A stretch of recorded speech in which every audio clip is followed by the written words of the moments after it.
afka Soomaaligu waa mid xuruuftiisu tahay Laatiin dhawaaqiisuna uu Carabi yahay waxaana la qoray fartiisa sanadkii 1972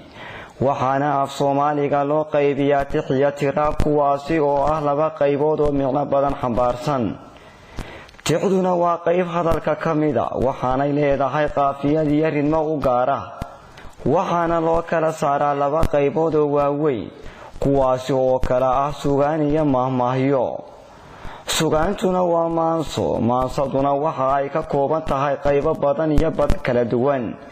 waxaana kamida gabayga giraarka gurowga jiiftada buraanburka heesaha masafada shiribka iyo qaybo kale oo badan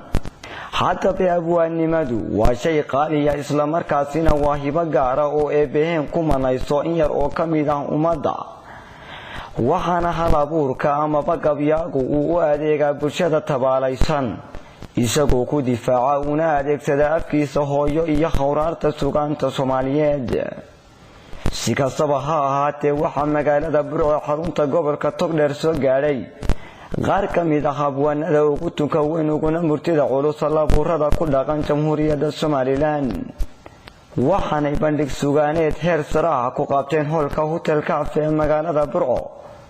waxaana bandhigaasi oo boqolaal bulsho ah soo buuxdhaafiyeen soo agaasimay naadiga akhriska iyo qoraalka ee halkaraan abwaanadan oo ahaa kuwa ugu murtida culus maasanyahanka maanta ee madaxa la baxay ayaa kala ahaa Abwaan Xasan Daahir Ismaaciil Weedhsame Abwaan Cabdilaahi Xasan Ganay iyo Abwaan Cabdiraxmaan Abees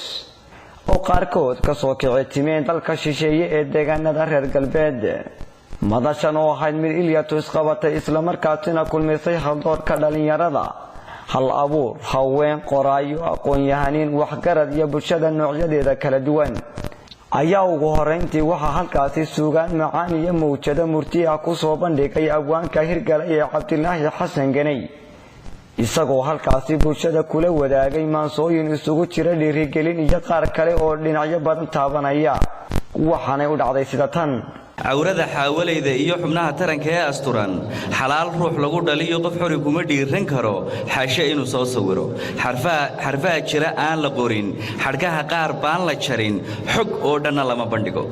maxastayda goolmoon gurmad baan u tarayaa iska daagaroowiyo gobollada shabeelliyo xamar goonyaheede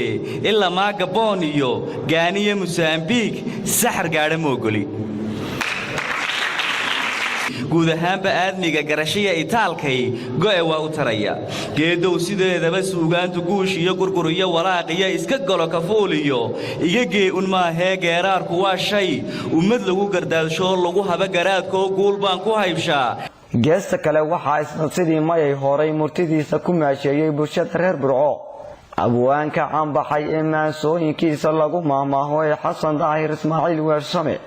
bartaasi oo ku soo bandhigay murti ay dhegaha la macaansadeen bulshadii soo buuxdhaafisay munaasabadaasi cusbitaalka boqolyowga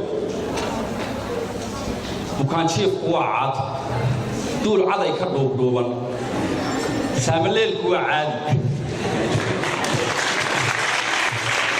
sayloonku waa cuudka ma garanaysaa kabanka cuntadu la qaraam weeye wax kale dar casaana mooyaane calalka ama xidhanaysiis culimaa ku sugan goobta duruus caana bixinaysa casharkooda koowaadna qofka carabku kuu diiday waa lama cambaareeyo iyadoo carmaliyowday ama uu cirraba yeeshay waa intoos cugataanee jabashada ha ceebayn duqdani waa heegalaac haaway dhucu guulu yahay cabsina way kala hareen waxay hawlyari u tidhi hiraabtii buu baxoo shirkii haaduu tegey maxaa la hadaaqaysaan tiyo hadalkii aan jarin ayay hab kalsooni iyo sidii wax la hubo u tidhi isuga ay soo helo hadeerba u yeedhayo anaa diri hawlkare haddii in hadhuub la dhama la sugay hugunkiina go'ay harqoodaarkii iskiin heblaa yidhi oo dhawaaq dadkii heeganka ahaa mar qurahay waa qolkii habqama iridana la boob hor alla waa kii wax dhacay oo ay kii hore la midi ka joogo hareerta midig hoggaankiisana haya haddana mooyaan wax helay qof quri hadal qaadi waa wuxuu hiirtii u yimi ninkuu hayntiisa dhacay hootada soo rogani waa dadkii haw soo lahaa hakiye socodkii hakiye la huwi bustayaa kalgacal qarqare habisana la saar tuugii cidimay ha tegin heegiyo lama geyn maxkamad si weyn loo wada habsi ninkii markii la arkay isagoo aygii wata ayuunbay dadkii kalgacal hor loo qaadin laayigana ku socdaan dareen